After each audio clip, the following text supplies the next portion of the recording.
Hello students, we are going to start with another sum of polynomial chapter class 10th. ठीक है, हमें एक question दी गई है x square plus 7x plus 10 is equal to 0।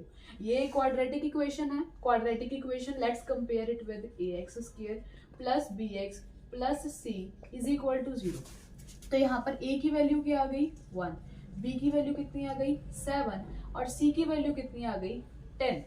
ठीक है, अगर इसे सॉल्व करेंगे तो कैसे आएगा x square plus 7x plus 10। अगर मैं देखूं तो कैसे आना चाहिए, A C is equal to क्या आ रहा है, A C is equal to 10, B is equal to 7। तो ऐसा क्या हम मल्टीप्लाई करें कि हमारे पास प्लस माइनस करने से भी सेम आंसर आए। मतलब कि हम ऐसे कौन से दो नंबर चूज करें जिसे मल्टीप्लाई और प्लस माइनस करने से सेम आंसर आए। इसका क्या मतलब हुआ, जैसे 10 को अगर मैं कैसे सॉल्व करूंगी 10 को, ठीक है, हम इसे सॉल्व कर सकते हैं 2 इंटू 5। ठीक है, और 2 और 5 को प्लस करके हमारे पास 7 आता है। ठीक है, तो ये जो इक्वेशन है कैसे टूटेगी, that is X square plus 2x plus 5 plus 10 equal to 0। अब 5x, यहाँ पे 5x आएगा, x को कॉमन निकाला x प्लस 2, यहाँ पर मैंने 5 को कॉमन निकाला तो x प्लस 2 इक्वल टू 0। अब ये एक टर्म बन गई और ये एक टर्म बन गई। ठीक है, इसमें से दोनों में से अगर x प्लस 2 दोनों को कॉमन निकाल लेंगे तो हमारे पास अंदर बच जाएगा x प्लस 5 इक्वल टू 0। अब हम इसे भी 0 के इक्वल रख देंगे, इसे भी 0 के इक्वल रख देंगे।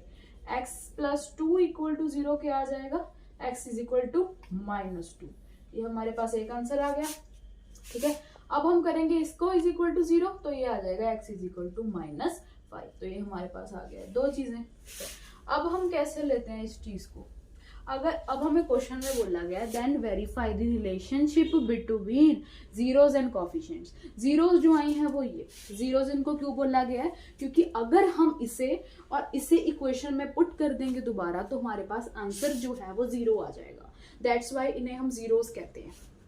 ठीक है, जो रिलेशनशिप देखना है वो कैसे देखते हैं हम, ठीक है, दैट इज अगर हम सम ऑफ जीरोस कर दें, सम ऑफ जीरोस की बात करें, सम ऑफ जीरोस कैसे लिए जाते हैं, माइनस बी अपॉन ए। वो कैसे आ रहा है, बी क्या है हमारे पास 7, उसके आगे -7, ये हमारे पास ए क्या है 1, तो हमने इसको क्या लिख दिया 1। ठीक है, हमने ये लिख दिया।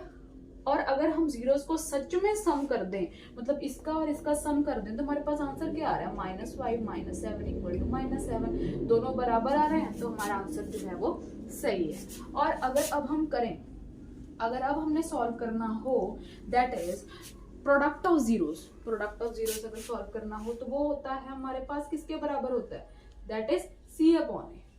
c की वैल्यू क्या है हमारे पास, that is product of zeros,